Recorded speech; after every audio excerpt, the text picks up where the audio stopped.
During bull markets, everybody is a genius. During bear markets, even the people that know what they're talking about look stupid. Yeah, does it make sense? Again, during bull markets, everybody looks like a genius, and during horrible bear markets, even the people that know what they're talking about look stupid, look bad. You don't have to look very far. I'm not going to single out certain individuals, but can you think of maybe particular YouTubers or particular influencers or people on Twitter that gained their fame during, 2020 to 2021, or even before that, right? During the great market, right? Everything went up, IPOs were going hot, anything you touched went up. I'm sure you can think of which YouTube channels grew a lot during that time.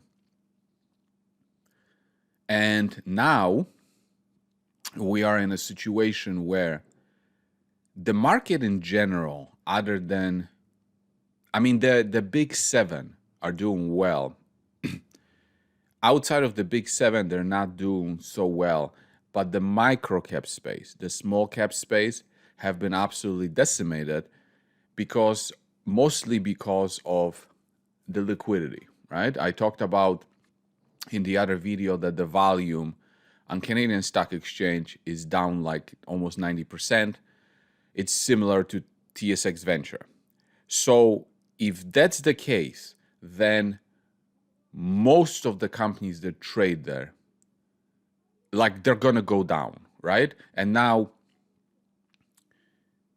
their stocks are gonna go down. And now, is this even possible that thousands of companies, all of them mess up? Some of them do. But it's not possible that all of them mess up. And yet, most of their stocks go down.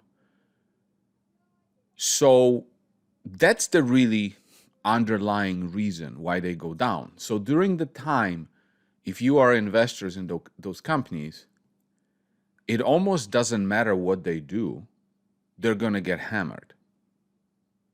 Right? Aduro is just an anomaly because it was just not known in 2021. If it was known, it would have been down 80-90%. Guarantee you this. And so if you hold any of those companies, you're going to be down. And so you're going to, it doesn't matter if they delivered or not. I mean, think about a company like Oracle. They just reported and told us that they have $1 billion asset, more than $1 billion asset. Think about this, more than $1 billion asset, and the stock goes down, right? And so then, because things like this happen, some people in the social media want to take advantage of this. And because everything is down, they will ignore the fact that the volume is down 90%. They will ignore this, and they want to point out and discredit some of these companies. They know, if they don't know that the volume is down 90%, they're ignorant. But some of them perfectly know that that's the case, but they still want to discredit those companies. Kind of like if you were to be discrediting companies in 2009, 2008 financial crisis. Like clearly they went down because of the financial crisis, not necessarily because they did something wrong, right? But then, so during a time like this, even people with knowledge saw their portfolio decline. So then there's people that want to discredit either these ideas or discredit those investors during those times, right? And I find it interesting because I see for the people that like are not muted or blocked on Twitter, and a lot of them are just blocked right now. I don't even see their stuff. I'm thinking to myself, Like, people that create value and are trying to do something, they're not on social media. They're not on Twitter. They're busy. They're busy getting clients. They're busy building their companies. They're busy solving problems. They don't have time to be tweeting because they're busy. So, who is tweeting? Well, definitely not the people that are adding value, right? Maybe somebody like you and I might be tweeting because we are like attaching ourselves to people that create value, right? They create value, we buy their stock, and we benefit if they are successful in creating value, right? So we're the spectators, right? We're not really in the ring fighting the bull, right? We're not the matadors. We're assisting the matadors, right? And then the people that are like criticizing the value creators, well, they're not creating value themselves, right? I mean, otherwise they wouldn't be on Twitter all day long, commenting. They're just like fans in the stands. Yeah, they're yelling, oh, Cristiano Ronaldo scored a goal, or Cristiano Ronaldo didn't score a goal. That's all they are, is fans. They're not on the field playing, right? Because they're not good enough. Right? So the ones with the biggest mouths are the ones that are nothing. And in today's age, people are so desperate for attention. They hurt so much inside. They think that the louder they speak, it's going to satisfy them somehow. And like, there's this one particular guy that I promised I wouldn't reveal his name. I mean, complete loser.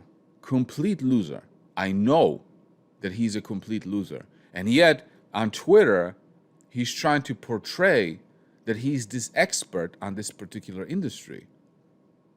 He's never done a deal in this industry in his life. He wished he was a player in this industry, but he's never done a deal in the industry. So he has zero knowledge, but his mouth is amazing. Like, so many times I wanted to comment, but then I, stopped myself. It's like, dude, man, you have so much knowledge. What are you doing on Twitter? You should be running these companies. Show them how it's done. Why are you criticizing all these companies or these CEOs, how incompetent they are? You should roll up your sleeves and go out and show them all how it's done. But no, he's just on Twitter, yapping all day long. So anyway, you got to be careful who you listen to. Who has whatever agenda. Because remember, the people that create value and are trying to do something for you, build your company that you're invested in, get your company clients, they're not on Twitter. They're not on social media. They're busy. They're busy doing things. Okay? They're busy. People that are just on Twitter, they have all this time on their hands. And half of them are losers that wish they would do something with their lives. But they are nothing. And they are hurting inside for your attention. And you're giving them attention, especially during a market like this. You're giving them attention, just like you were giving attention to people that shouldn't be getting attention during the bull market. Now you're giving attention to people that are just losers and are hurting inside. But they are so desperate for your attention. But they wish that they would be on the field playing,